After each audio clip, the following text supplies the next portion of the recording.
Les prêtres, Spinoza, accusent leur rôle dans l'ingénierie de la peur. Saviez-vous qu'un jeune homme de 23 ans a osé défier l'empire religieux le plus puissant de son époque et a payé ce courage de sa vie entière? Mais avant de plonger dans cette histoire extraordinaire, si vous aimez les récits inspirants de courage intellectuel qui ont changé le monde, n'hésitez pas à vous abonner à la chaîne pour ne manquer aucun de ces moments fascinants. Et dites-moi, dans les commentaires, de quel pays regardez-vous cette vidéo et quelle heure est-il chez vous en ce moment? Si vous regardez sur votre téléphone, un petit swipe vers le haut m'aiderait énormément à faire découvrir cette histoire à plus de personnes. L'année 1656 marque un tournant dans l'histoire de la pensée occidentale. Dans une synagogue d'Amsterdam retentit une malédiction qui glacera le sang. Par le jugement des anges et par la sentence des saints, nous excommunions, expulsons, maudissons et exécrons Baruch de Spinoza.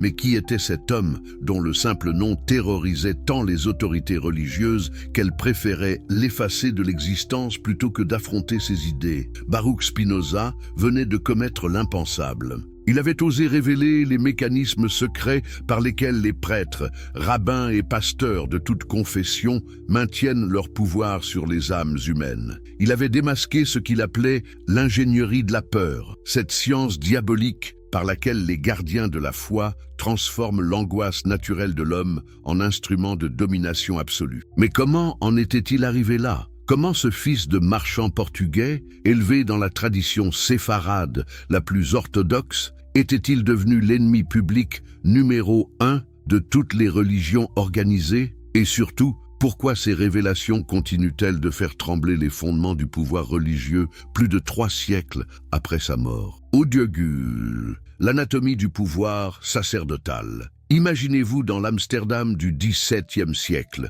Les rues grouillent de marchands, d'artisans, de marins revenus des 4 coins du monde. Mais dans cette société apparemment libre, une force invisible contrôle chaque aspect de la vie quotidienne. Comment est-ce possible? Comment des hommes en robe noire parviennent-ils à dicter leur volonté à des cités entières, sans armée, sans police, sans autre arme que leurs mots? Spinoza grandit dans ce monde de contradictions. Fils de Michael de Spinoza, un marchand prospère de la communauté juive portugaise, le jeune Baruch reçoit l'éducation traditionnelle de son milieu. À la Talmud Torah d'Amsterdam, il étudie l'hébreu, l'araméen, la Bible, le Talmud, la Kabbale. Mais contrairement à ses condisciples, il pose des questions qui dérangent. Pourquoi les textes sacrés contiennent-ils des contradictions? Pourquoi les rabbins interdisent-ils certaines interprétations? Pourquoi la vérité divine aurait-elle besoin de gardiens humains? Ses professeurs, Rabbi Saül Morteira et Rabbi Menassé ben Israël,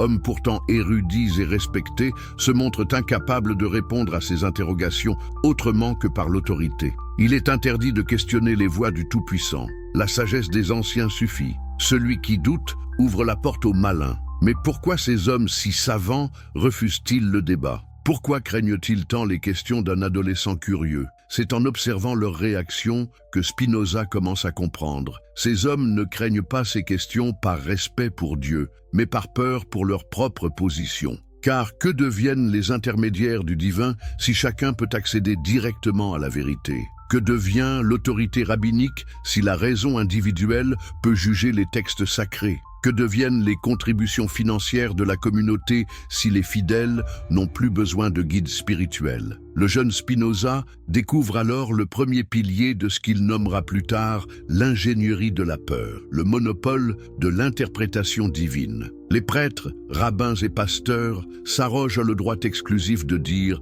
ce que Dieu veut, pense et ordonne. Ils se présentent comme les seuls capables de déchiffrer sa volonté, de comprendre ses mystères, d'accéder à ses secrets. Mais cette exclusivité n'est-elle pas suspecte? Si Dieu a créé l'homme à son image, pourquoi cet homme aurait-il besoin d'intermédiaires pour comprendre son créateur? L'adolescent Spinoza observe avec fascination cette machine bien huilée. Dans la synagogue, Rabbi Morteira monte en chair. Sa voix tonne, ses gestes dramatisent, son regard scrute l'assemblée. Il parle de la colère divine, des châtiments qui attendent les impies, de la nécessité absolue d'obéir aux commandements. Mais remarquez comme il insiste toujours sur un point. Seuls les sages, seuls les rabbins, Seuls ceux qui ont consacré leur vie à l'étude peuvent vraiment comprendre ce que Dieu attend de vous. Coïncidence? En réalité, Spinoza comprend qu'il assiste à un spectacle soigneusement orchestré. Chaque sermon, chaque rituel, chaque cérémonie vise un objectif précis,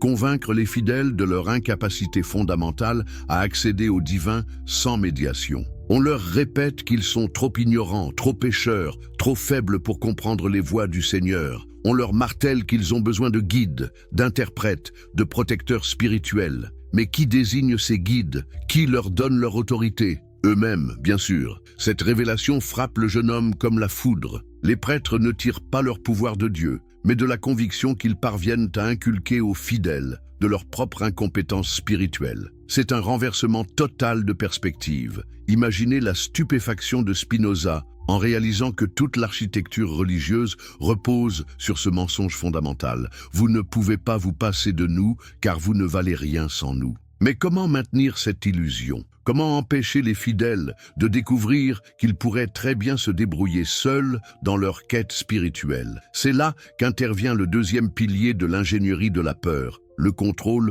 de l'information religieuse. Spinoza l'observe de ses propres yeux. Dans la Talmud Torah, certains textes sont interdits aux élèves. Certaines questions ne doivent pas être posées. Certaines interprétations sont déclarées hérétiques avant même d'être examinées. Pourquoi? Officiellement, pour protéger les âmes faibles de la corruption. Mais en réalité, pour empêcher la découverte de vérités embarrassantes. Car que se passerait-il si les fidèles découvraient que la Bible contient des erreurs historiques? Que feraient-ils s'ils apprenaient que de nombreux passages ont été ajoutés, modifiés, censurés au cours des siècles? Comment réagiraient-ils en découvrant que les traditions immémoriales datent souvent de quelques générations à peine? L'autorité religieuse s'effondrerait comme un château de cartes. C'est pourquoi les prêtres cultivent soigneusement l'ignorance de leurs ouailles. Ils encouragent la foi aveugle, découragent l'examen critique, diabolisent la curiosité intellectuelle. Ils présentent la soumission comme une vertu et l'esprit critique comme un péché.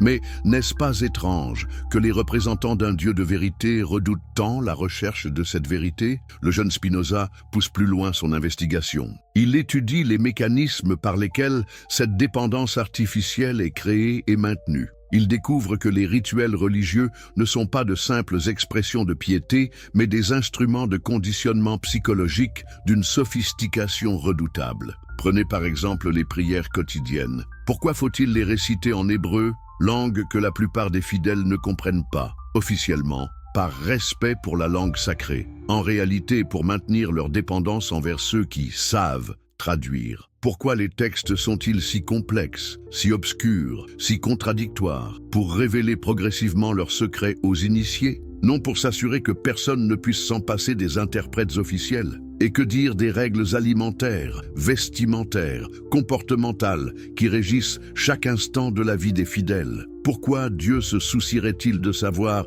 si vous mangez du porc ou portez des tissus mélangés? Ces prescriptions ont-elles vraiment une signification spirituelle? Ou servent-elles plutôt à rappeler constamment aux croyants qu'ils ne peuvent pas faire un geste sans consulter l'autorité religieuse? Spinoza commence à voir clair dans ce jeu diabolique.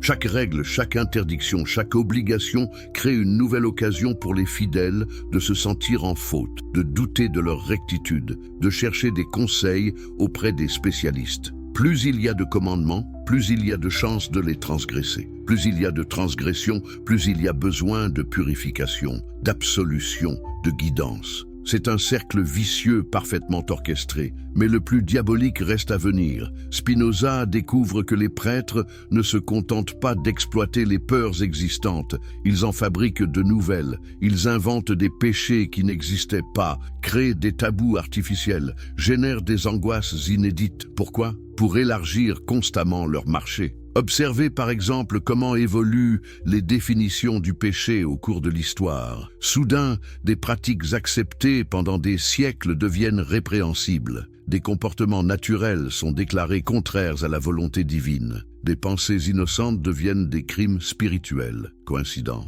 Ou stratégies délibérées pour maintenir les fidèles dans un état permanent d'insécurité morale. Et remarquez comme ces nouveaux péchés nécessitent toujours l'intervention du clergé. Jamais vous ne verrez inventer un péché que les fidèles pourraient expier eux-mêmes. Jamais vous n'entendrez parler d'une faute qui ne nécessite pas de consultation, de confession, de pénitence supervisée. Étrange, n'est-ce pas? C'est ainsi que Spinoza comprend le troisième pilier de l'ingénierie de la peur, la fabrication industrielle de la culpabilité. Les prêtres ne guérissent pas les maux de l'âme, ils les créent. Ils ne soulagent pas les consciences, ils les tourmentent.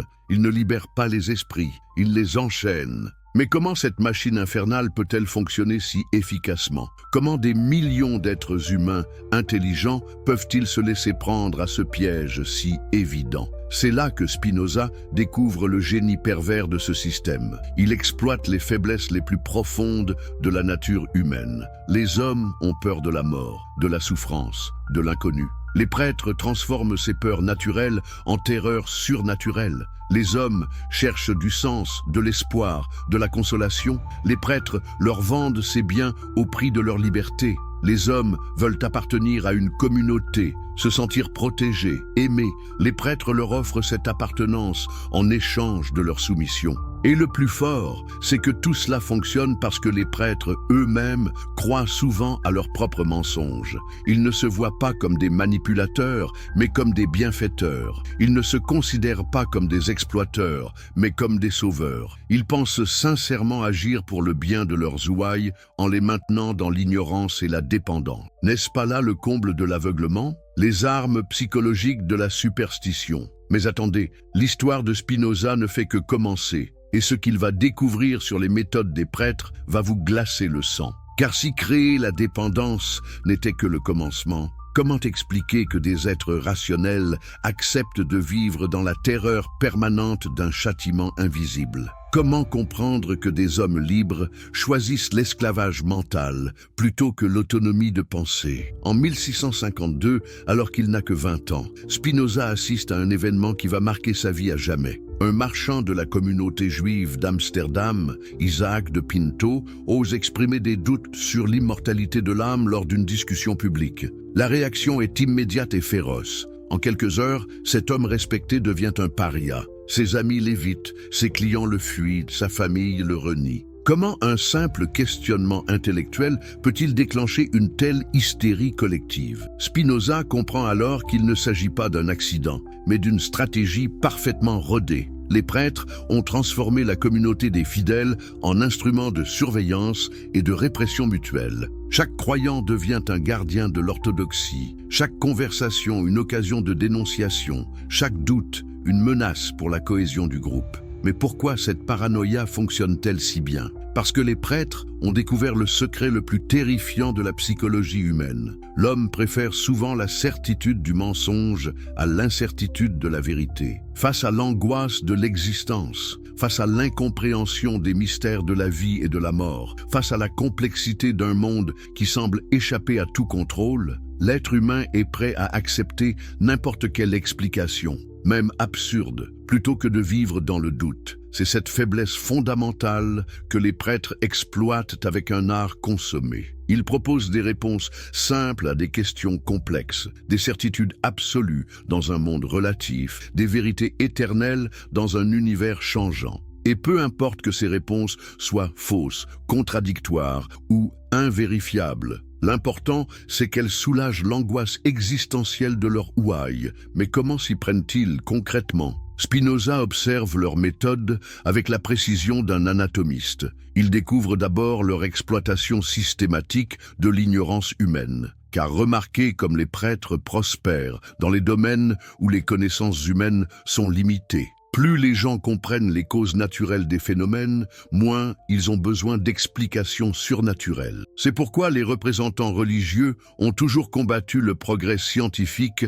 avec tant d'acharnement. Chaque découverte réduit leur territoire. Chaque explication rationnelle diminue leur influence. Chaque progrès technique affaiblit leur monopole sur l'interprétation du monde. Galilée, Copernic, Harvey, tous ces hommes ne menaçaient pas seulement des théories scientifiques, mais l'ensemble de l'édifice sur lequel repose le pouvoir clérical. Prenez l'exemple des épidémies. Tant que l'humanité ignorait l'existence des microbes, les prêtres pouvaient présenter les maladies comme des châtiments divins, exiger des pénitences, organiser des processions, vendre des indulgences. Mais dès que la médecine a identifié les véritables causes des infections, que reste-t-il de leur pouvoir thérapeutique? Plus grand-chose. C'est pourquoi ils s'acharnent à maintenir leurs ouailles dans l'ignorance, décourageant l'instruction, diabolisant la curiosité scientifique, présentant la soumission intellectuelle comme une vertu. Ils savent que leur survie dépend de l'aveuglement de leurs fidèles. Mais n'est-ce pas là un aveu terrifiant?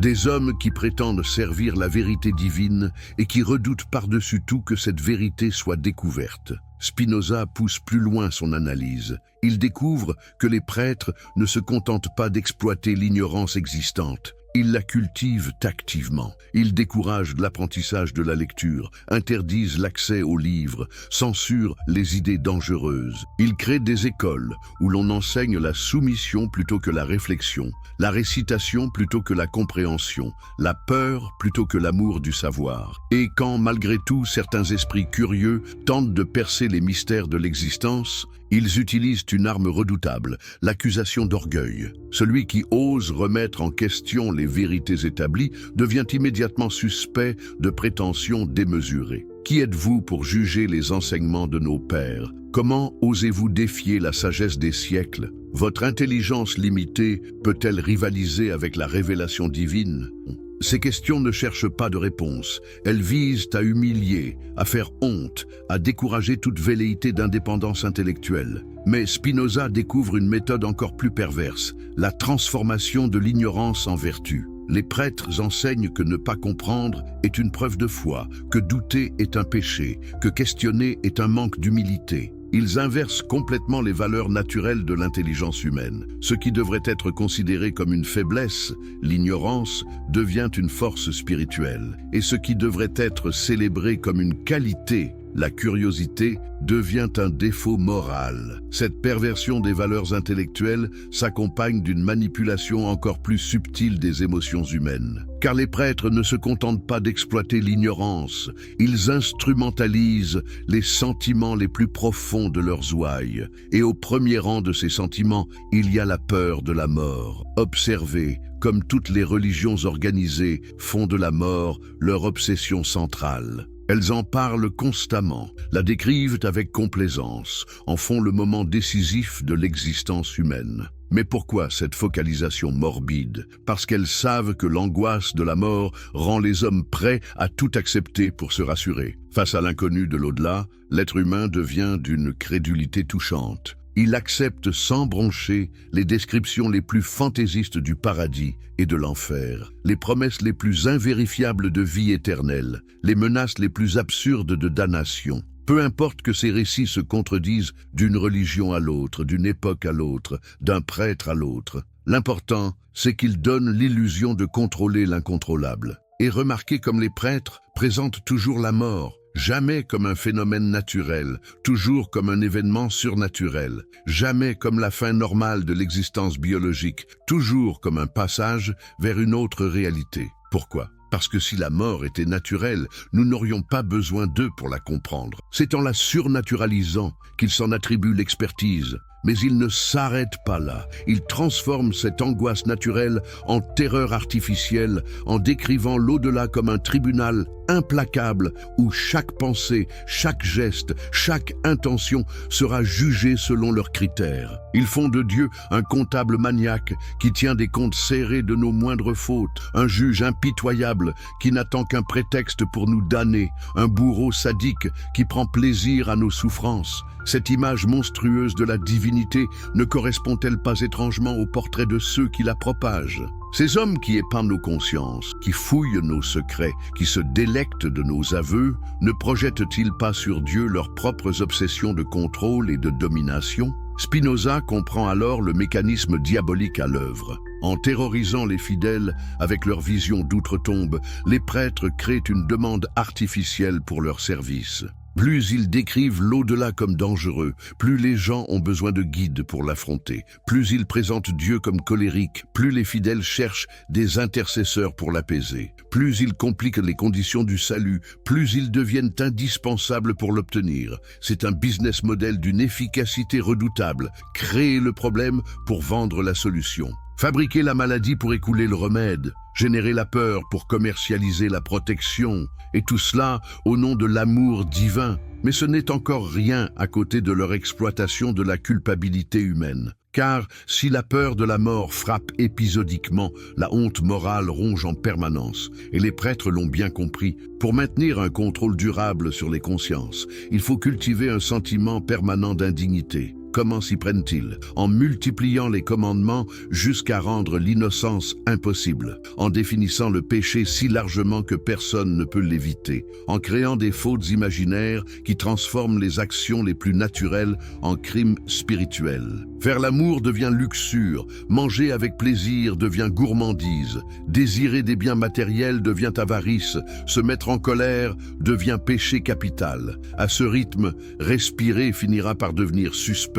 Et remarquez la perversité du système. Plus les commandements sont nombreux, plus les transgressions sont fréquentes. Plus les transgressions sont fréquentes, plus les fidèles se sentent coupables. Plus ils se sentent coupables, plus ils ont besoin de purification. Et qui peut les purifier? Leurs bourreaux eux-mêmes, bien sûr. C'est le syndrome de Stockholm spirituel. Les victimes finissent par aimer leurs tortionnaires parce qu'ils sont les seuls à pouvoir soulager les souffrances qu'ils ont eux-mêmes créées. Les prêtres empoisonnent l'âme de leurs ouailles, puis leur vendent l'antidote au prix de leur liberté. Dulube, la critique spinozienne à la religion organisée. Mais voici où l'histoire prend un tournant dramatique qui changera à jamais le cours de la pensée occidentale. En 1654, à 22 ans, Spinoza franchit une ligne rouge que personne avant lui n'avait osé traverser. Il ne se contente plus d'observer les mécanismes du pouvoir religieux, il commence à les dénoncer publiquement. Et ce qu'il va révéler sur la nature véritable de la religion organisée va ébranler les fondements même de la civilisation chrétienne et juive. Mais comment un jeune marchand hollandais en arrive-t-il à défier des institutions millénaires? Quelle découverte révolutionnaire l'amène à risquer sa réputation, sa fortune, sa sécurité, sa vie même pour révéler la vérité? Et surtout, pourquoi ses contemporains réagissent-ils avec une violence qui témoigne de la justesse de ses analyses? L'élément déclencheur survient lors d'une discussion avec son ami Simon de Vries. Celui-ci lui demande innocemment « Mais enfin, Baruch, si les prêtres sont si corrompus, si les religions sont si fausses, où trouver la vraie spiritualité ?» Cette question simple va révéler le génie prophétique de Spinoza. Car sa réponse ne se contente pas de critiquer l'existant, elle propose une alternative révolutionnaire. La vraie religion, répond Spinoza, n'a pas besoin de prêtres, de temples, de rituels complexes. Elle consiste simplement dans la pratique de la justice et de la charité. Cette phrase, apparemment banale, contient en réalité une bombe intellectuelle qui va faire exploser tout l'édifice religieux de son époque. Pourquoi ? Parce qu'elle révèle que tout ce que les institutions religieuses présentent comme essentiel est en réalité superflu. Réfléchissez un instant aux implications de cette affirmation. Si la vraie piété consiste à faire le bien et à aimer son prochain, à quoi servent les dogmes théologiques? Si Dieu ne demande que justice et charité, pourquoi a-t-il besoin d'une administration religieuse complexe? Si la morale naturelle suffit au salut, que deviennent les intermédiaires du sacré? Spinoza vient de porter un coup mortel à des siècles de justification cléricale. Il révèle que l'empereur religieux est nu, que toute la machinerie théologique n'est qu'un gigantesque détournement de la simplicité originelle du message spirituel. Et cette révélation, il va la développer avec une logique implacable qui ne laisse aucune échappatoire à ses adversaires. Car Spinoza ne s'arrête pas à cette première observation. Il pousse son analyse jusqu'à ses conséquences les plus radicales. Si la vraie religion est si simple,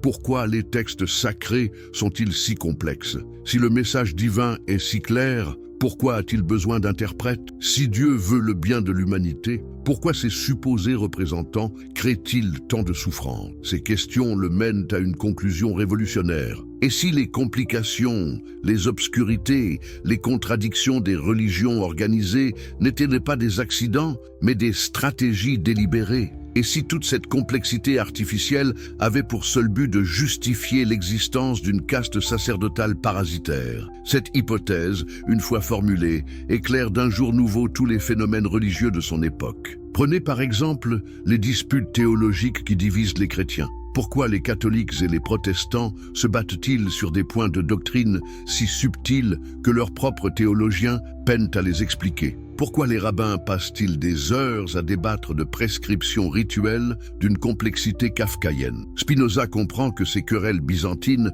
ne visent pas à clarifier la vérité divine, mais à démontrer l'indispensable expertise des clercs. Plus les questions sont obscures, plus il faut de spécialistes pour les trancher. Plus les réponses sont compliquées, plus les fidèles ont besoin de guides. Plus les débats sont sophistiqués, plus l'autorité de ceux qui les mènent paraît légitime. C'est un cercle vicieux d'une perversité géniale. Les prêtres créent des problèmes théologiques artificiels pour justifier leur propre existence.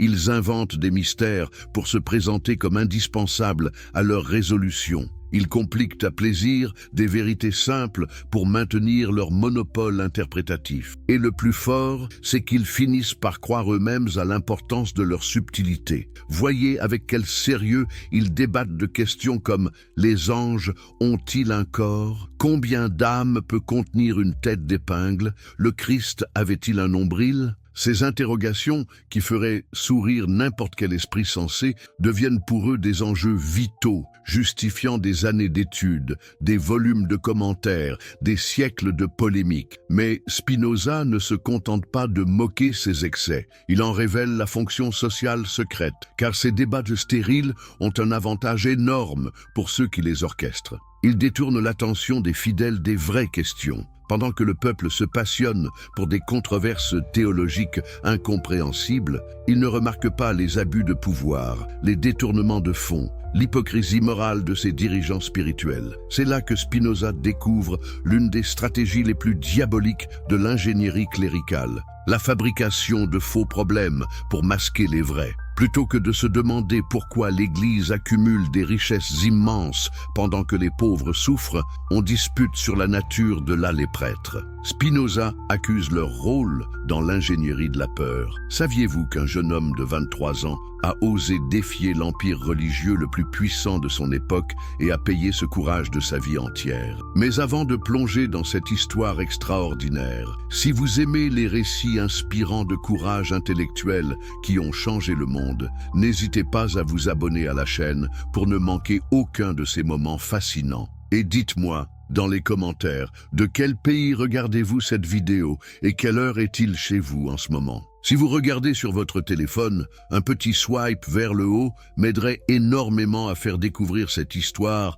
à plus de personnes. L'année 1656 marque un tournant dans l'histoire de la pensée occidentale. Dans une synagogue d'Amsterdam retentit une malédiction qui glacera le sang. Par le jugement des anges et par la sentence des saints, nous excommunions, expulsons, maudissons et exécrons Baruch de Spinoza. Mais qui était cet homme dont le simple nom terrorisait tant les autorités religieuses qu'elles préféraient l'effacer de l'existence plutôt que d'affronter ses idées? Baruch Spinoza venait de commettre l'impensable. Il avait osé révéler les mécanismes secrets par lesquels les prêtres, rabbins et pasteurs de toute confession maintiennent leur pouvoir sur les âmes humaines. Il avait démasqué ce qu'il appelait l'ingénierie de la peur, cette science diabolique par laquelle les gardiens de la foi transforment l'angoisse naturelle de l'homme en instrument de domination absolue. Mais comment en était-il arrivé là ? Comment ce fils de marchand portugais, élevé dans la tradition séfarade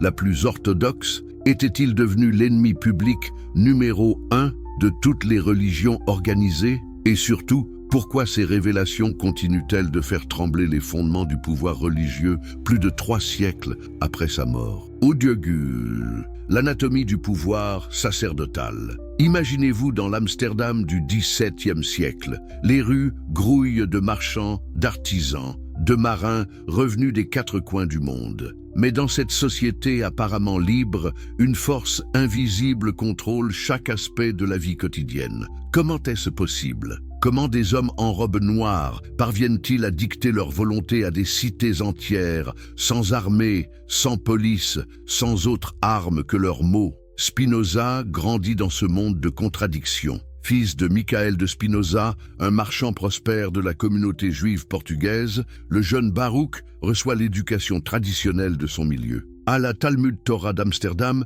il étudie l'hébreu, l'araméen, la Bible, le Talmud, la Kabbale. Mais contrairement à ses condisciples, il pose des questions qui dérangent. Pourquoi les textes sacrés contiennent-ils des contradictions ? Pourquoi les rabbins interdisent-ils certaines interprétations ? Pourquoi la vérité divine aurait-elle besoin de gardiens humains ? Ses professeurs, Rabbi Saül Morteira et Rabbi Menassé ben Israël, hommes pourtant érudits et respectés, se montrent incapables de répondre à ces interrogations autrement que par l'autorité. Il est interdit de questionner les voix du Tout-Puissant. La sagesse des anciens suffit. Celui qui doute ouvre la porte aux malins. Mais pourquoi ces hommes si savants refusent-ils le débat ? Pourquoi craignent-ils tant les questions d'un adolescent curieux ? C'est en observant leurs réactions que Spinoza commence à comprendre. Ces hommes ne craignent pas ces questions par respect pour Dieu, mais par peur pour leur propre position. Car que deviennent les intermédiaires du divin si chacun peut accéder directement à la vérité ? Que devient l'autorité rabbinique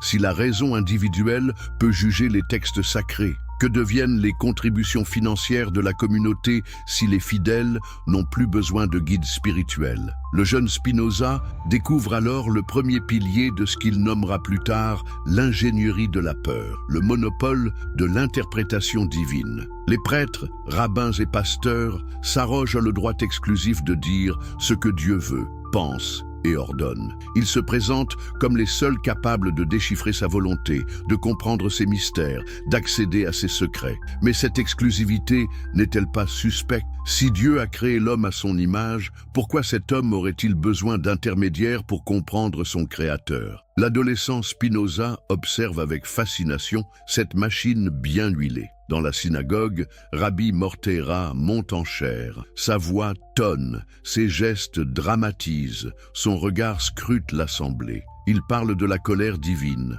des châtiments qui attendent les impies, de la nécessité absolue d'obéir aux commandements. Mais remarquez comme il insiste toujours sur un point. Seuls les sages, seuls les rabbins, seuls ceux qui ont consacré leur vie à l'étude peuvent vraiment comprendre ce que Dieu attend de vous. Coïncidence ? En réalité, Spinoza comprend qu'il assiste à un spectacle soigneusement orchestré. Chaque sermon, chaque rituel, chaque cérémonie vise un objectif précis, convaincre les fidèles de leur incapacité fondamentale à accéder au divin sans médiation. On leur répète qu'ils sont trop ignorants, trop pécheurs, trop faibles pour comprendre les voies du Seigneur. On leur martèle qu'ils ont besoin de guides, d'interprètes, de protecteurs spirituels. Mais qui désigne ces guides ? Qui leur donne leur autorité ? Eux-mêmes, bien sûr. Cette révélation frappe le jeune homme comme la foudre. Les prêtres ne tirent pas leur pouvoir de Dieu, mais de la conviction qu'ils parviennent à inculquer aux fidèles de leur propre incompétence spirituelle. C'est un renversement total de perspective.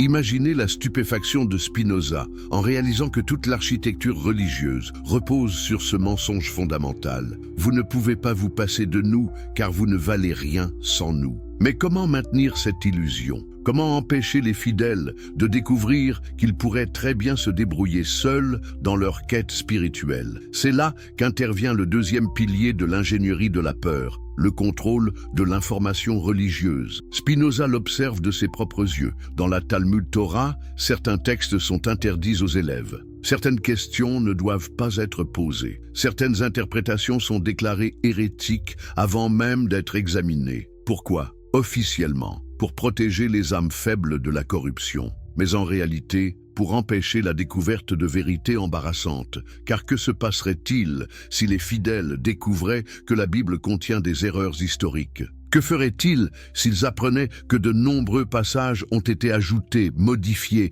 censurés au cours des siècles ? Comment réagiraient-ils en découvrant que les traditions immémoriales datent souvent de quelques générations à peine ? L'autorité religieuse s'effondrerait comme un château de cartes. C'est pourquoi les prêtres cultivent soigneusement l'ignorance de leurs ouailles. Ils encouragent la foi aveugle, découragent l'examen critique, diabolisent la curiosité intellectuelle. Ils présentent la soumission comme une vertu et l'esprit critique comme un péché. Mais n'est-ce pas étrange que les représentants d'un Dieu de vérité redoutent tant la recherche de cette vérité? Le jeune Spinoza pousse plus loin son investigation. Il étudie les mécanismes par lesquels cette dépendance artificielle est créée et maintenue. Il découvre que les rituels religieux ne sont pas de simples expressions de piété, mais des instruments de conditionnement psychologique d'une sophistication redoutable. Prenez par exemple les prières quotidiennes. Pourquoi faut-il les réciter en hébreu,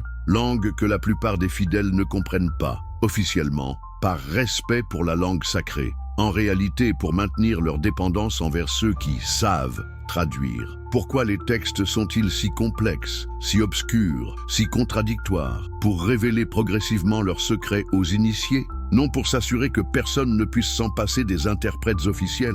Et que dire des règles alimentaires, vestimentaires, comportementales qui régissent chaque instant de la vie des fidèles? Pourquoi Dieu se soucierait-il de savoir si vous mangez du porc ou portez des tissus mélangés? Ces prescriptions ont-elles vraiment une signification spirituelle? Ou servent-elles plutôt à rappeler constamment aux croyants qu'ils ne peuvent pas faire un geste sans consulter l'autorité religieuse? Spinoza commence à voir clair dans ce jeu diabolique.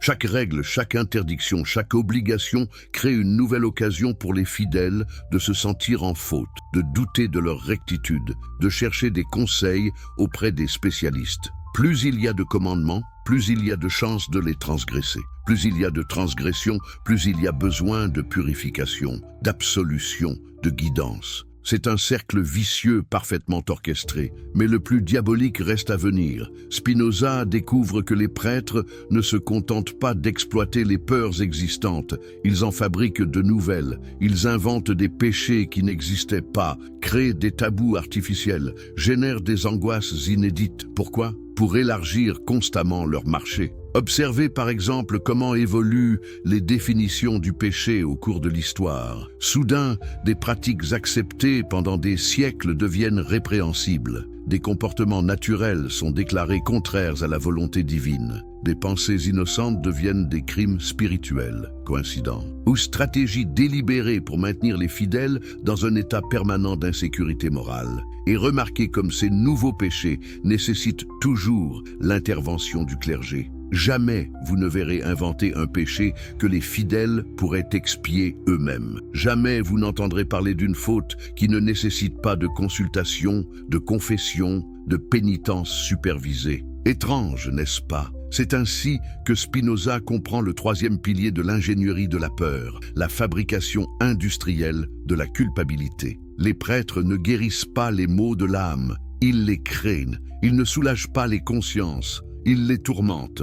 Ils ne libèrent pas les esprits, ils les enchaînent. Mais comment cette machine infernale peut-elle fonctionner si efficacement? Comment des millions d'êtres humains intelligents peuvent-ils se laisser prendre à ce piège si évident? C'est là que Spinoza découvre le génie pervers de ce système. Il exploite les faiblesses les plus profondes de la nature humaine. Les hommes ont peur de la mort, de la souffrance, de l'inconnu. Les prêtres transforment ces peurs naturelles en terreurs surnaturelles. Les hommes cherchent du sens, de l'espoir, de la consolation. Les prêtres leur vendent ces biens au prix de leur liberté. Les hommes veulent appartenir à une communauté, se sentir protégés, aimés. Les prêtres leur offrent cette appartenance en échange de leur soumission. Et le plus fort, c'est que tout cela fonctionne parce que les prêtres eux-mêmes croient souvent à leurs propres mensonges. Ils ne se voient pas comme des manipulateurs, mais comme des bienfaiteurs. Ils ne se considèrent pas comme des exploiteurs, mais comme des sauveurs. Ils pensent sincèrement agir pour le bien de leurs ouailles en les maintenant dans l'ignorance et la dépendance. N'est-ce pas là le comble de l'aveuglement? Les armes psychologiques de la superstition. Mais attendez, l'histoire de Spinoza ne fait que commencer, et ce qu'il va découvrir sur les méthodes des prêtres va vous glacer le sang. Car si créer la dépendance n'était que le commencement, comment expliquer que des êtres rationnels acceptent de vivre dans la terreur permanente d'un châtiment invisible? Comment comprendre que des hommes libres choisissent l'esclavage mental plutôt que l'autonomie de pensée? En 1652, alors qu'il n'a que 20 ans, Spinoza assiste à un événement qui va marquer sa vie à jamais. Un marchand de la communauté juive d'Amsterdam, Isaac de Pinto, ose exprimer des doutes sur l'immortalité de l'âme lors d'une discussion publique. La réaction est immédiate et féroce. En quelques heures, cet homme respecté devient un paria. Ses amis l'évitent, ses clients le fuient, sa famille le renie. Comment un simple questionnement intellectuel peut-il déclencher une telle hystérie collective? Spinoza comprend alors qu'il ne s'agit pas d'un accident, mais d'une stratégie parfaitement rodée. Les prêtres ont transformé la communauté des fidèles en instrument de surveillance et de répression mutuelle. Chaque croyant devient un gardien de l'orthodoxie, chaque conversation une occasion de dénonciation, chaque doute une menace pour la cohésion du groupe. Mais pourquoi cette paranoïa fonctionne-t-elle si bien? Parce que les prêtres ont découvert le secret le plus terrifiant de la psychologie humaine. L'homme préfère souvent la certitude du mensonge à l'incertitude de la vérité. Face à l'angoisse de l'existence, face à l'incompréhension des mystères de la vie et de la mort, face à la complexité d'un monde qui semble échapper à tout contrôle, l'être humain est prêt à accepter n'importe quelle explication, même absurde, plutôt que de vivre dans le doute. C'est cette faiblesse fondamentale que les prêtres exploitent avec un art consommé. Ils proposent des réponses simples à des questions complexes, des certitudes absolues dans un monde relatif, des vérités éternelles dans un univers changeant. Et peu importe que ces réponses soient fausses, contradictoires ou invérifiables, l'important, c'est qu'elles soulagent l'angoisse existentielle de leur ouaille. Mais comment s'y prennent-ils concrètement? Spinoza observe leur méthode avec la précision d'un anatomiste. Il découvre d'abord leur exploitation systématique de l'ignorance humaine. Car remarquez comme les prêtres prospèrent dans les domaines où les connaissances humaines sont limitées. Plus les gens comprennent les causes naturelles des phénomènes, moins ils ont besoin d'explications surnaturelles. C'est pourquoi les représentants religieux ont toujours combattu le progrès scientifique avec tant d'acharnement. Chaque découverte réduit leur territoire. Chaque explication rationnelle diminue leur influence. Chaque progrès technique affaiblit leur monopole sur l'interprétation du monde. Galilée, Copernic, Harvey, tous ces hommes ne menaçaient pas seulement des théories scientifiques, mais l'ensemble de l'édifice sur lequel repose le pouvoir clérical. Prenez l'exemple des épidémies. Tant que l'humanité ignorait l'existence des microbes, les prêtres pouvaient présenter les maladies comme des châtiments divins, exiger des pénitences, organiser des processions, vendre des indulgences. Mais dès que la médecine a identifié les véritables causes des infections, que reste-t-il de leur pouvoir thérapeutique? Plus grand-chose. C'est pourquoi ils s'acharnent à maintenir leurs ouailles dans l'ignorance, décourageant l'instruction, diabolisant la curiosité scientifique, présentant la soumission intellectuelle comme une vertu. Ils savent que leur survie dépend de l'aveuglement de leurs fidèles. Mais n'est-ce pas là un aveu terrifiant? Des hommes qui prétendent servir la vérité divine et qui redoutent par-dessus tout que cette vérité soit découverte. Spinoza pousse plus loin son analyse. Il découvre que les prêtres ne se contentent pas d'exploiter l'ignorance existante. Ils la cultivent activement. Ils découragent l'apprentissage de la lecture, interdisent l'accès aux livres, censurent les idées dangereuses. Ils créent des écoles où l'on enseigne la soumission plutôt que la réflexion, la récitation plutôt que la compréhension, la peur plutôt que l'amour du savoir. Et quand, malgré tout, certains esprits curieux tentent de percer les mystères de l'existence, ils utilisent une arme redoutable, l'accusation d'orgueil. Celui qui ose remettre en question les vérités établies devient immédiatement suspect de prétentions démesurées. Qui êtes-vous pour juger les enseignements de nos pères? Comment osez-vous défier la sagesse des siècles? Votre intelligence limitée peut-elle rivaliser avec la révélation divine? Ces questions ne cherchent pas de réponse. Elles visent à humilier, à faire honte, à décourager toute velléité d'indépendance intellectuelle. Mais Spinoza découvre une méthode encore plus perverse, la transformation de l'ignorance en vertu. Les prêtres enseignent que ne pas comprendre est une preuve de foi, que douter est un péché, que questionner est un manque d'humilité. Ils inversent complètement les valeurs naturelles de l'intelligence humaine. Ce qui devrait être considéré comme une faiblesse, l'ignorance, devient une force spirituelle. Et ce qui devrait être célébré comme une qualité, la curiosité, devient un défaut moral. Cette perversion des valeurs intellectuelles s'accompagne d'une manipulation encore plus subtile des émotions humaines. Car les prêtres ne se contentent pas d'exploiter l'ignorance, ils instrumentalisent les sentiments les plus profonds de leurs ouailles. Et au premier rang de ces sentiments, il y a la peur de la mort. Observez, comme toutes les religions organisées font de la mort leur obsession centrale. Elles en parlent constamment, la décrivent avec complaisance, en font le moment décisif de l'existence humaine. Mais pourquoi cette focalisation morbide? Parce qu'elles savent que l'angoisse de la mort rend les hommes prêts à tout accepter pour se rassurer. Face à l'inconnu de l'au-delà, l'être humain devient d'une crédulité touchante. Il accepte sans broncher les descriptions les plus fantaisistes du paradis et de l'enfer, les promesses les plus invérifiables de vie éternelle, les menaces les plus absurdes de damnation. Peu importe que ces récits se contredisent d'une religion à l'autre, d'une époque à l'autre, d'un prêtre à l'autre. L'important, c'est qu'ils donnent l'illusion de contrôler l'incontrôlable. Et remarquez comme les prêtres présentent toujours la mort, jamais comme un phénomène naturel, toujours comme un événement surnaturel, jamais comme la fin normale de l'existence biologique, toujours comme un passage vers une autre réalité. Pourquoi ? Parce que si la mort était naturelle, nous n'aurions pas besoin d'eux pour la comprendre. C'est en la surnaturalisant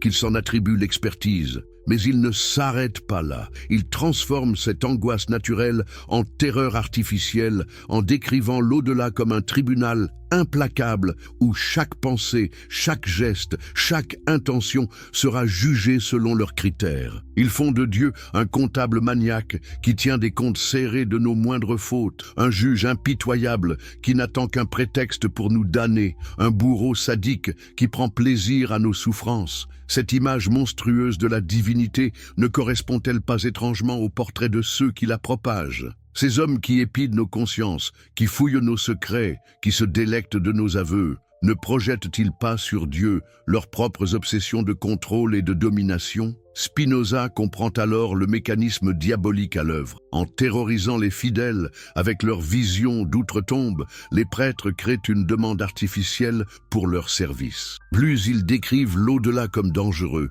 plus les gens ont besoin de guides pour l'affronter. Plus ils présentent Dieu comme colérique, plus les fidèles cherchent des intercesseurs pour l'apaiser. Plus ils compliquent les conditions du salut, plus ils deviennent indispensables pour l'obtenir. C'est un business model d'une efficacité redoutable. Créer le problème pour vendre la solution. Fabriquer la maladie pour écouler le remède. Générer la peur pour commercialiser la protection. Et tout cela au nom de l'amour divin. Mais ce n'est encore rien à côté de leur exploitation de la culpabilité humaine. Car si la peur de la mort frappe épisodiquement, la honte morale ronge en permanence. Et les prêtres l'ont bien compris. Pour maintenir un contrôle durable sur les consciences, il faut cultiver un sentiment permanent d'indignité. Comment s'y prennent-ils? En multipliant les commandements jusqu'à rendre l'innocence impossible, en définissant le péché si largement que personne ne peut l'éviter, en créant des fautes imaginaires qui transforment les actions les plus naturelles en crimes spirituels. Faire l'amour devient luxure, manger avec plaisir devient gourmandise, désirer des biens matériels devient avarice, se mettre en colère devient péché capital. À ce rythme, respirer finira par devenir suspect. Et remarquez la perversité du système. Plus les commandements sont nombreux, plus les transgressions sont fréquentes. Plus les transgressions sont fréquentes, plus les fidèles se sentent coupables. Plus ils se sentent coupables, plus ils ont besoin de purification. Et qui peut les purifier? Leurs bourreaux eux-mêmes, bien sûr. C'est le syndrome de Stockholm spirituel. Les victimes finissent par aimer leurs tortionnaires parce qu'ils sont les seuls à pouvoir soulager les souffrances qu'ils ont eux-mêmes créées. Les prêtres empoisonnent l'âme de leurs ouailles, puis leur vendent l'antidote au prix de leur liberté. Deleuze, la critique spinozienne à la religion organisée. Mais voici où l'histoire prend un tournant dramatique qui changera à jamais le cours de la pensée occidentale. En 1654, à 22 ans, Spinoza franchit une ligne rouge que personne avant lui n'avait osé traverser. Il ne se contente plus d'observer les mécanismes du pouvoir religieux, il commence à les dénoncer publiquement. Et ce qu'il va révéler sur la nature véritable de la religion organisée va ébranler les fondements même de la civilisation chrétienne et juive. Mais comment un jeune marchand hollandais en arrive-t-il à défier des institutions millénaires? Quelle découverte révolutionnaire l'amène à risquer sa réputation, sa fortune, sa sécurité, sa vie même pour révéler la vérité? Et surtout, pourquoi ses contemporains réagissent-ils avec une violence qui témoigne de la justesse de ses analyses? L'élément déclencheur survient lors d'une discussion avec son ami Simon de Vries. Celui-ci lui demande innocemment « Mais enfin, Baruch, si les prêtres sont si corrompus, si les religions sont si fausses, où trouver la vraie spiritualité ?» Cette question simple va révéler le génie prophétique de Spinoza. Car sa réponse ne se contente pas de critiquer l'existant, elle propose une alternative révolutionnaire. La vraie religion, répond Spinoza, n'a pas besoin de prêtres, de temples, de rituels complexes. Elle consiste simplement dans la pratique de la justice et de la charité. Cette phrase, apparemment banale, contient en réalité une bombe intellectuelle qui va faire exploser tout l'édifice religieux de son époque. Pourquoi ? Parce qu'elle révèle que tout ce que les institutions religieuses présentent comme essentiel est en réalité superflu. Réfléchissez un instant aux implications de cette affirmation. Si la vraie piété consiste à faire le bien et à aimer son prochain, à quoi servent les dogmes théologiques? Si Dieu ne demande que justice et charité, pourquoi a-t-il besoin d'une administration religieuse complexe? Si la morale naturelle suffit au salut, que deviennent les intermédiaires du sacré? Spinoza vient de porter un coup mortel à des siècles de justification cléricale. Il révèle que l'empereur religieux est nu, que toute la machinerie théologique n'est qu'un gigantesque détournement de la simplicité originelle du message spirituel. Et cette révélation, il va la développer avec une logique implacable qui ne laisse aucune échappatoire à ses adversaires. Car Spinoza ne s'arrête pas à cette première observation. Il pousse son analyse jusqu'à ses conséquences les plus radicales. Si la vraie religion est si simple, pourquoi les textes sacrés sont-ils si complexes? Si le message divin est si clair, pourquoi a-t-il besoin d'interprètes? Si Dieu veut le bien de l'humanité, pourquoi ces supposés représentants créent-ils tant de souffrances? Ces questions le mènent à une conclusion révolutionnaire. Et si les complications, les obscurités, les contradictions des religions organisées n'étaient pas des accidents, mais des stratégies délibérées? Et si toute cette complexité artificielle avait pour seul but de justifier l'existence d'une caste sacerdotale parasitaire? Cette hypothèse, une fois formulée, éclaire d'un jour nouveau tous les phénomènes religieux de son époque. Prenez par exemple les disputes théologiques qui divisent les chrétiens. Pourquoi les catholiques et les protestants se battent-ils sur des points de doctrine si subtils que leurs propres théologiens peinent à les expliquer? Pourquoi les rabbins passent-ils des heures à débattre de prescriptions rituelles d'une complexité kafkaïenne? Spinoza comprend que ces querelles byzantines ne visent pas à clarifier la vérité divine, mais à démontrer l'indispensable expertise des clercs. Plus les questions sont obscures, plus il faut de spécialistes pour les trancher. Plus les réponses sont compliquées, plus les fidèles ont besoin de guides. Plus les débats sont sophistiqués, plus l'autorité de ceux qui les mènent paraît légitime. C'est un cercle vicieux d'une perversité géniale. Les prêtres créent des problèmes théologiques artificiels pour justifier leur propre existence. Ils inventent des mystères pour se présenter comme indispensables à leur résolution. Ils compliquent à plaisir des vérités simples pour maintenir leur monopole interprétatif. Et le plus fort, c'est qu'ils finissent par croire eux-mêmes à l'importance de leur subtilité. Voyez avec quel sérieux ils débattent de questions comme « Les anges ont-ils un corps? Combien d'âmes peut contenir une tête d'épingle? Le Christ avait-il un nombril ?» Ces interrogations, qui feraient sourire n'importe quel esprit sensé, deviennent pour eux des enjeux vitaux, justifiant des années d'études, des volumes de commentaires, des siècles de polémiques. Mais Spinoza ne se contente pas de moquer ces excès. Il en révèle la fonction sociale secrète, car ces débats stériles ont un avantage énorme pour ceux qui les orchestrent. Il détourne l'attention des fidèles des vraies questions. Pendant que le peuple se passionne pour des controverses théologiques incompréhensibles, il ne remarque pas les abus de pouvoir, les détournements de fonds, l'hypocrisie morale de ses dirigeants spirituels. C'est là que Spinoza découvre l'une des stratégies les plus diaboliques de l'ingénierie cléricale, la fabrication de faux problèmes pour masquer les vrais. Plutôt que de se demander pourquoi l'Église accumule des richesses immenses pendant que les pauvres souffrent, on dispute sur la nature de la Trinité. Plutôt que d'examiner pourquoi les rabbins vivent dans l'opulence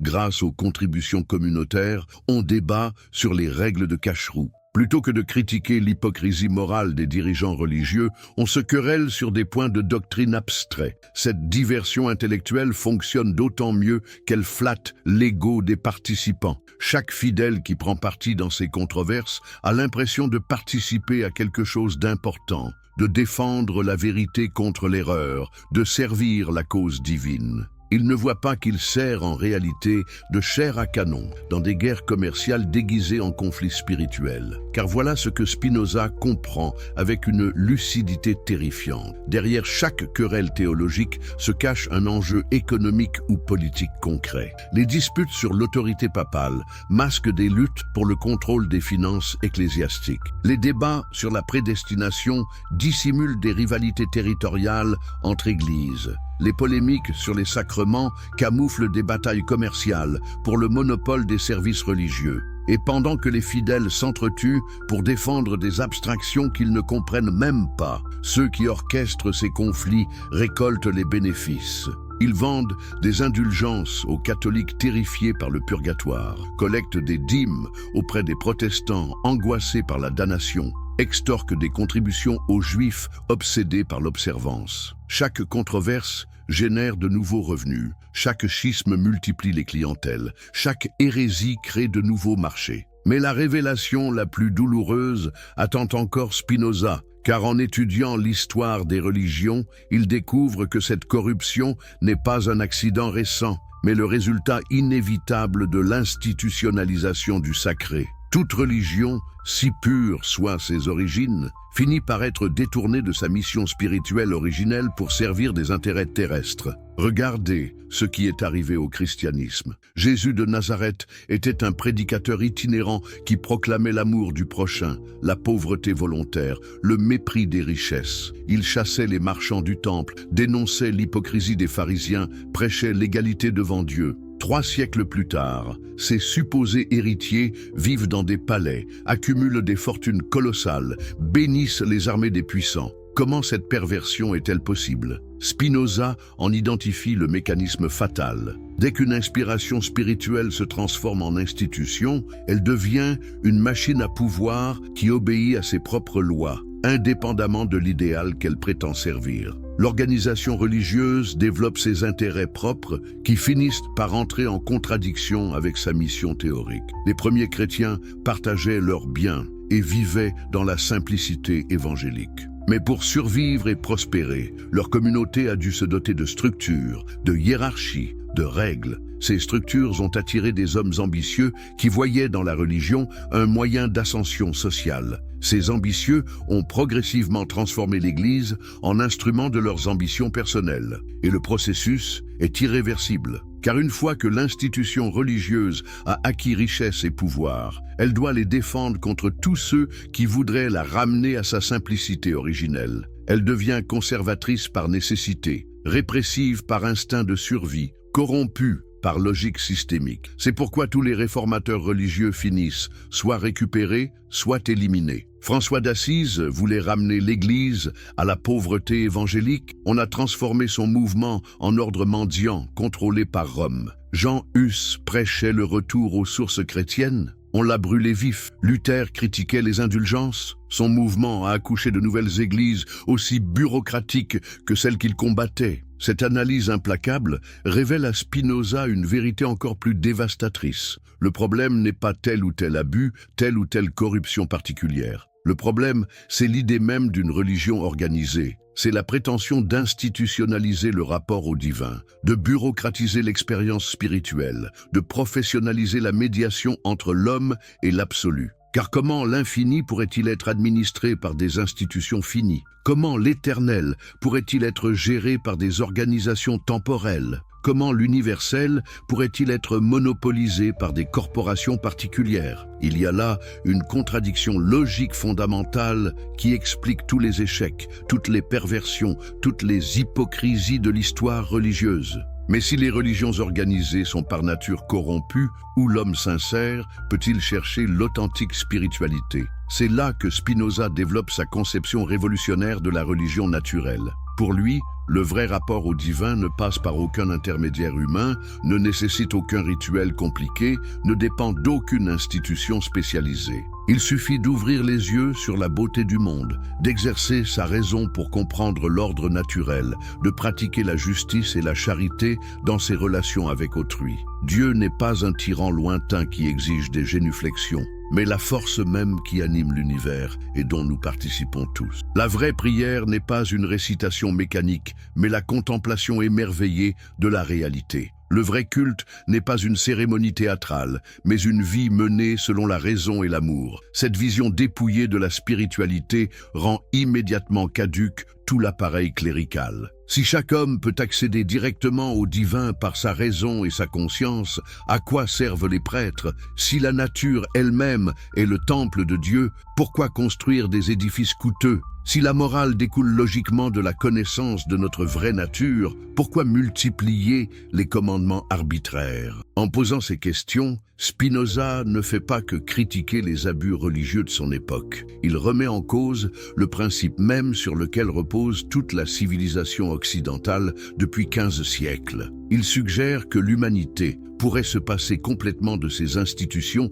qu'elle considère comme indispensables à son salut. Mais la logique spinozienne va encore plus loin. Car si les religions organisées sont des obstacles à l'authentique spiritualité, si elles détournent l'homme de sa vraie relation au divin, si elles corrompent par leur nature même l'expérience religieuse, alors elles ne sont pas seulement inutiles, elles sont nuisibles. Elles ne se contentent pas de ne pas aider, elles font du mal. Et c'est effectivement ce que constate Spinoza en observant les effets concrets de l'influence cléricale sur la société de son temps. Partout où dominent les prêtres, il voit régner l'ignorance, la superstition, l'intolérance, la violence. Les pays les plus catholiques sont les plus arriérés scientifiquement, les communautés les plus orthodoxes sont les plus fermées intellectuellement. Les régions les plus pieuses sont les plus fanatiques politiquement. Coïncidence? Certainement pas, car l'obscurantisme religieux n'est pas un accident regrettable, c'est une nécessité systémique.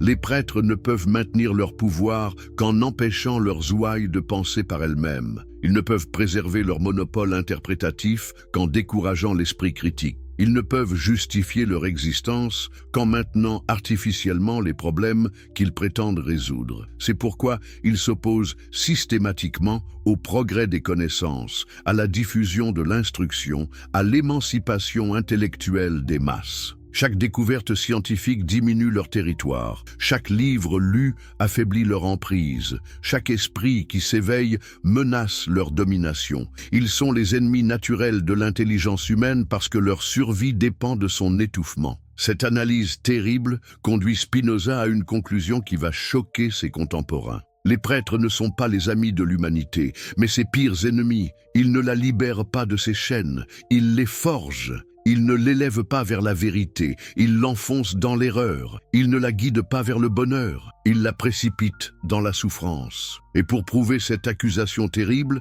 Spinoza va révéler le secret le mieux gardé de l'histoire religieuse. La collaboration systématique entre le pouvoir temporel et l'autorité spirituelle dans l'oppression des peuples. Car si les prêtres sont les ingénieurs de la peur, ils ne travaillent pas pour leur compte personnel. Ils sont les sous-traitants des tyrans politiques. Cette révélation frappe le jeune philosophe comme un coup de tonnerre en 1655, lorsqu'il assiste aux négociations secrètes entre les dirigeants de la communauté juive d'Amsterdam et les autorités hollandaises. Il découvre avec stupeur que les rabbins ne défendent pas les intérêts de leurs fidèles, mais servent d'agents de contrôle social pour le compte du gouvernement. Ils surveillent, rapportent, dénoncent, manipulent leur propre communauté selon les désirs des puissants. Comment cette trahison est-elle possible? Comment des hommes qui se prétendent les serviteurs de Dieu peuvent-ils devenir les complices des oppresseurs? Spinoza comprend alors le mécanisme diabolique de cette alliance contre nature. Les prêtres apportent aux tyrans ce qui leur manque le plus cruellement, la légitimité. Car voyez-vous, il est relativement facile d'obtenir l'obéissance par la force brute. Les soldats, les policiers, les tortionnaires peuvent contraindre les corps à la soumission. Mais comment contraindre les âmes? Comment forcer les consciences? Comment obtenir que les opprimés non seulement subissent leur oppression, mais l'approuvent, la bénissent, la considèrent comme juste et nécessaire? C'est là qu'interviennent les prêtres avec leur expertise incomparable de la manipulation psychologique. Ils transforment l'ordre social injuste en volonté divine. Ils présentent la soumission aux puissants comme un devoir religieux. Ils font de la résignation face à l'injustice une vertu spirituelle. Et surtout, ils promettent des compensations célestes aux victimes terrestres. Heureux les pauvres, car le royaume des cieux leur appartient. Cette phrase, apparemment consolatrice, cache en réalité un piège redoutable, car elle détourne l'attention des opprimés de leur situation réelle vers un hypothétique au-delà. Elle transforme leur colère légitime en résignation béate. Elle fait de leur misère présente un titre de gloire future. Mais remarquez comme cette promesse est intelligemment formulée. Elle ne peut jamais être vérifiée de manière empirique, puisqu'il faut mourir pour savoir si elle est vraie. Elle ne coûte rien à ceux qui la font, puisque les comptes ne seront rendus qu'après leur propre disparition. Et surtout, elle justifie parfaitement l'ordre existant, puisque les riches font en quelque sorte une faveur aux pauvres, en les maintenant dans un état qui leur assure le salut éternel. C'est un système d'exploitation d'une perversité géniale. Les oppresseurs exploitent les opprimés dans cette vie, et les prêtres leur font croire que cette exploitation est un cadeau divin qui leur ouvre les portes du paradis. Qui pourrait imaginer arnaque plus sophistiquée? Et voyez comme les rôles sont parfaitement répartis. Les tyrans temporels se chargent de la répression matérielle, les tyrans spirituels de la répression mentale. Les premiers brisent les corps, les seconds anesthésient les consciences. Les premiers volent les biens, les seconds justifient le vol. Les premiers imposent leurs caprices, les seconds les transforment en commandements divins. Cette division du travail de l'oppression explique pourquoi les révolutions politiques échouent si souvent à libérer vraiment les peuples. Tant que l'alliance du trône et de l'autel n'est pas brisée, tant que le pouvoir temporel peut compter sur la complicité du pouvoir spirituel, les changements de gouvernement ne changent rien à la structure profonde de la domination. Car regardez ce qui se passe à chaque révolution. Les révoltés renversent le tyran, mais ils gardent ses prêtres. Ils changent les lois, mais ils conservent la religion qui légitime l'autorité. Ils proclament la liberté, mais ils maintiennent les institutions qui fabriquent la soumission mentale. Comment s'étonner alors que de nouveaux tyrans émergent rapidement des ruines de l'ancienne tyrannie? C'est que les vrais maîtres ne sont pas ceux qu'on voit sur les trônes, mais ceux qui manipulent les consciences dans l'ombre. Les rois passent, les prêtres demeurent, les gouvernements tombent, les églises survivent. Les révolutions politiques se succèdent, mais l'asservissement spirituel continue tranquillement son œuvre de génération en génération. Spinoza comprend alors que critiquer seulement les abus politiques sans s'attaquer aux racines religieuses de la servitude est un combat perdu d'avance. C'est couper les branches en laissant intact l'arbre empoisonné. C'est soigner les symptômes en négligeant la cause. C'est panser les plaies sans éliminer le poison qui les fait suppurer. Voilà pourquoi sa critique de la religion organisée prend une dimension révolutionnaire qui dépasse largement les querelles théologiques de son époque. Il ne s'agit pas pour lui de réformer telle ou telle église, d'épurer telle ou telle doctrine, d'améliorer telle ou telle pratique. Il s'agit de rompre définitivement l'alliance mortifère entre le pouvoir et la superstition, de libérer l'humanité de ces chaînes mentales qui la maintiennent dans l'enfance intellectuelle et morale. Mais comment accomplir une révolution si radicale? Comment convaincre des populations entières de rejeter des croyances millénaires? Comment lutter contre des institutions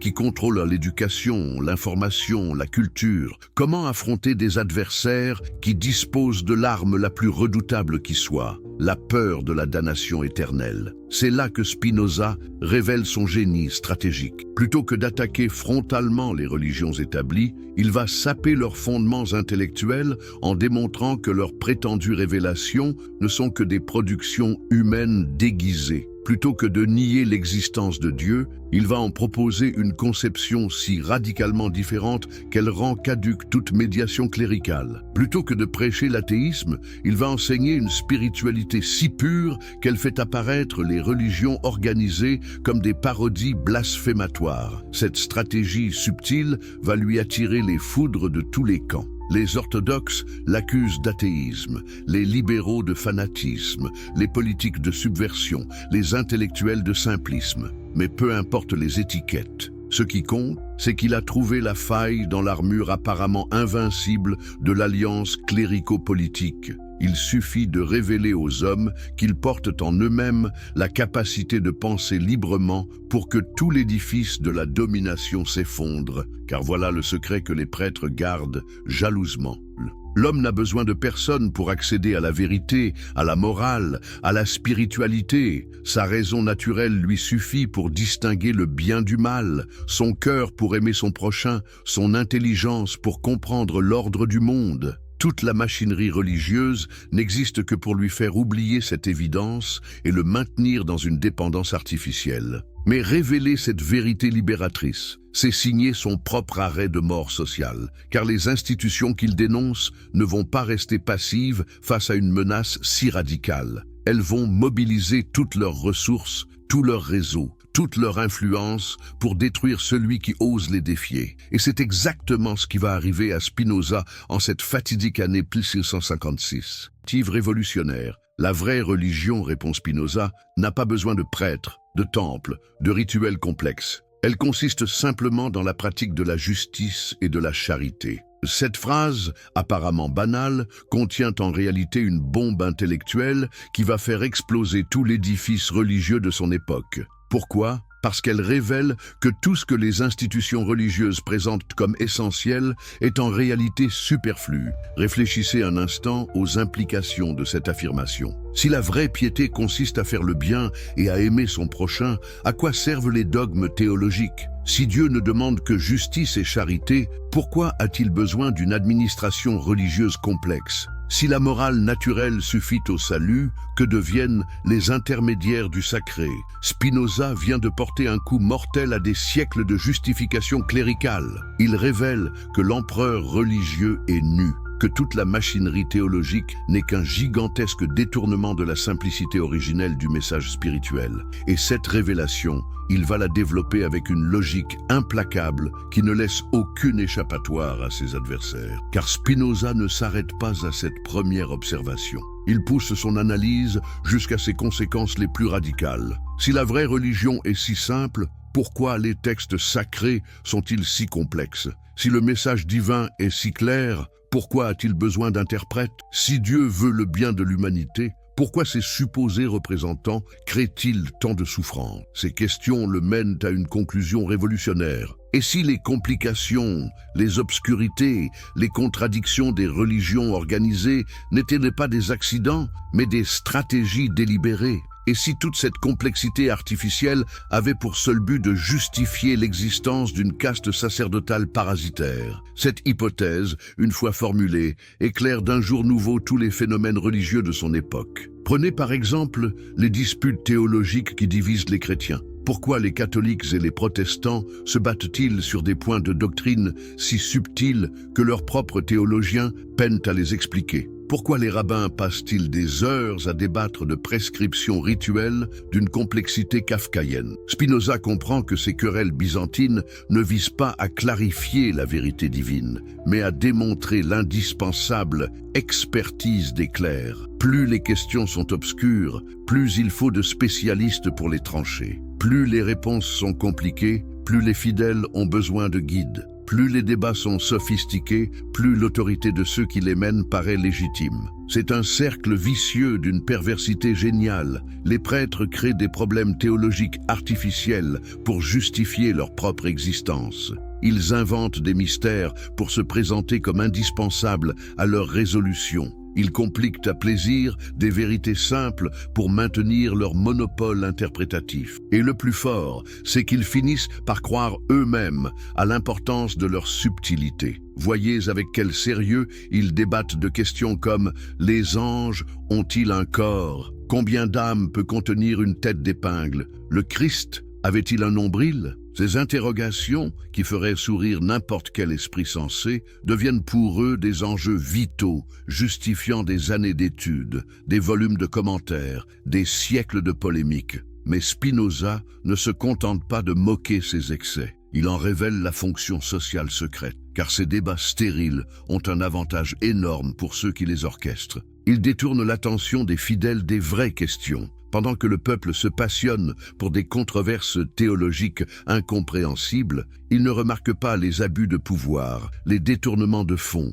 l'hypocrisie morale de ses dirigeants spirituels. C'est là que Spinoza découvre l'une des stratégies les plus diaboliques de l'ingénierie cléricale, la fabrication de faux problèmes pour masquer les vrais. Plutôt que de se demander pourquoi l'Église accumule des richesses immenses pendant que les pauvres souffrent, on dispute sur la nature de la Trinité. Plutôt que d'examiner pourquoi les rabbins vivent dans l'opulence grâce aux contributions communautaires, on débat sur les règles de cacheroux. Plutôt que de critiquer l'hypocrisie morale des dirigeants religieux, on se querelle sur des points de doctrine abstraits. Cette diversion intellectuelle fonctionne d'autant mieux qu'elle flatte l'ego des participants. Chaque fidèle qui prend parti dans ces controverses a l'impression de participer à quelque chose d'important, de défendre la vérité contre l'erreur, de servir la cause divine. Il ne voit pas qu'il sert en réalité de chair à canon dans des guerres commerciales déguisées en conflits spirituels. Car voilà ce que Spinoza comprend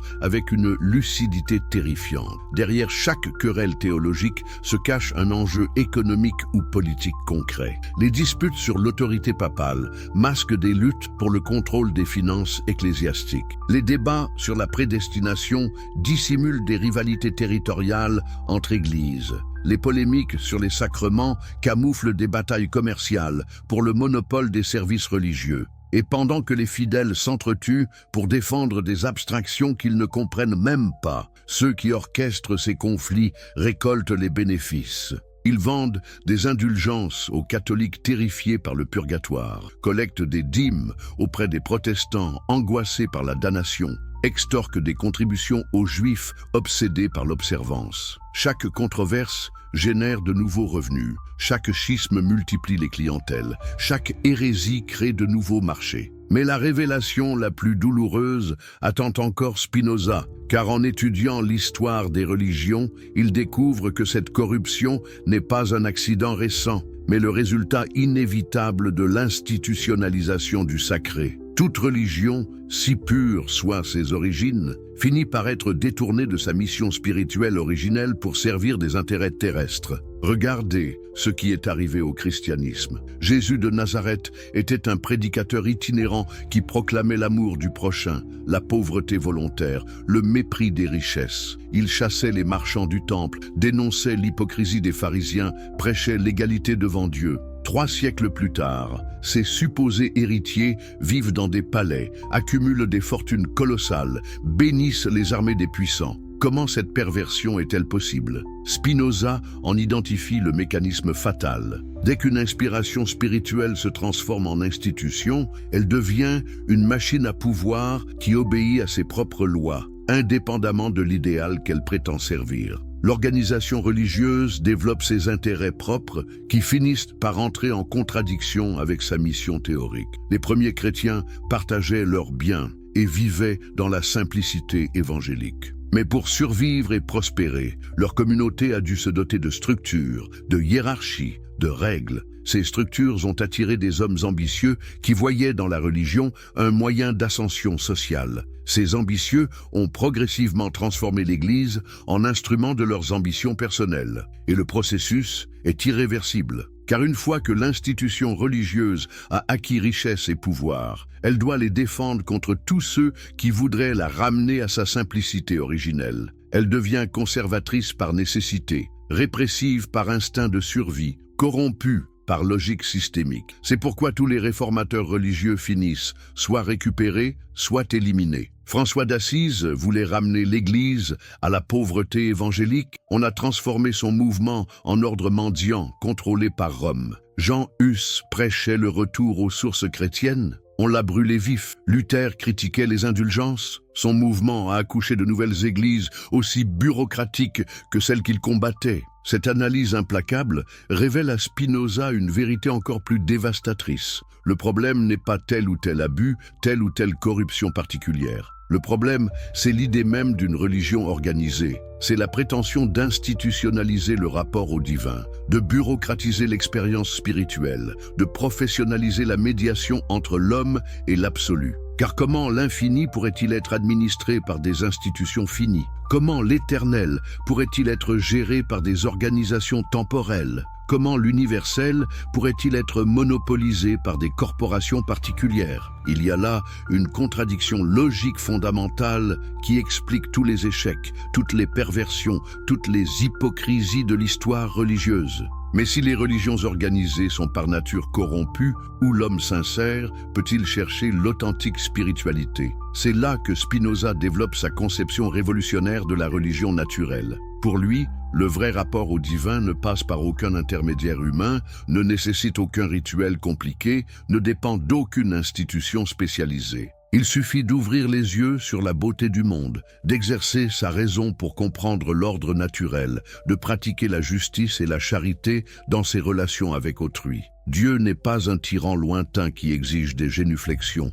mais la force même qui anime l'univers et dont nous participons tous. La vraie prière n'est pas une récitation mécanique, mais la contemplation émerveillée de la réalité. Le vrai culte n'est pas une cérémonie théâtrale, mais une vie menée selon la raison et l'amour. Cette vision dépouillée de la spiritualité rend immédiatement caduque tout l'appareil clérical. Si chaque homme peut accéder directement au divin par sa raison et sa conscience, à quoi servent les prêtres? Si la nature elle-même est le temple de Dieu, pourquoi construire des édifices coûteux? Si la morale découle logiquement de la connaissance de notre vraie nature, pourquoi multiplier les commandements arbitraires? En posant ces questions, Spinoza ne fait pas que critiquer les abus religieux de son époque. Il remet en cause le principe même sur lequel repose toute la civilisation occidentale depuis 15 siècles. Il suggère que l'humanité pourrait se passer complètement de ces institutions qu'elle considère comme indispensables à son salut.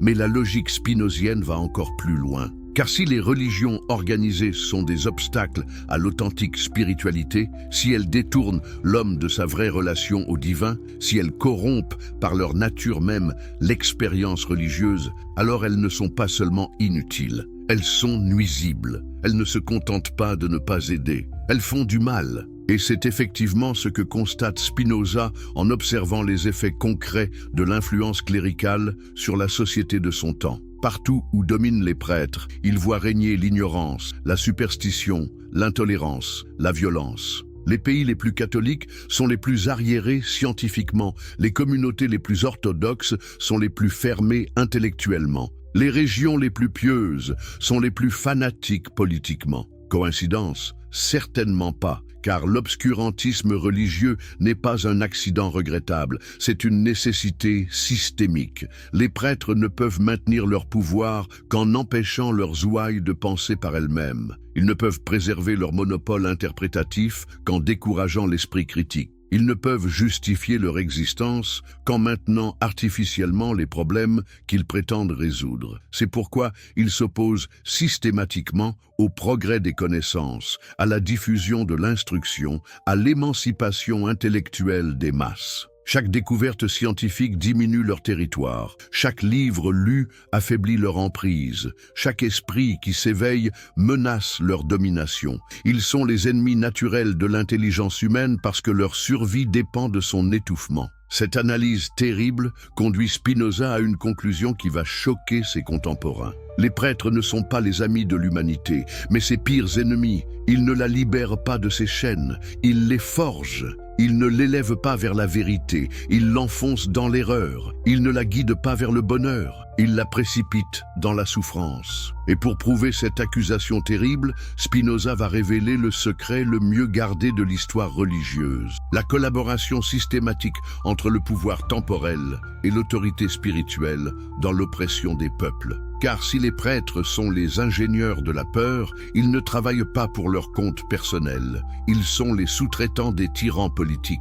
Cette révélation frappe le jeune philosophe comme un coup de tonnerre en 1655, lorsqu'il assiste aux négociations secrètes entre les dirigeants de la communauté juive d'Amsterdam et les autorités hollandaises. Il découvre avec stupeur que les rabbins ne défendent pas les intérêts de leurs fidèles, mais servent d'agents de contrôle social pour le compte du gouvernement. Ils surveillent, rapportent, dénoncent, manipulent leur propre communauté selon les désirs des puissants. Comment cette trahison est-elle possible? Comment des hommes qui se prétendent les serviteurs de Dieu peuvent-ils devenir les complices des oppresseurs? Spinoza comprend alors le mécanisme diabolique de cette alliance contre nature. Les prêtres apportent aux tyrans ce qui leur manque le plus cruellement, la légitimité. Car voyez-vous, il est relativement facile d'obtenir l'obéissance par la force brute.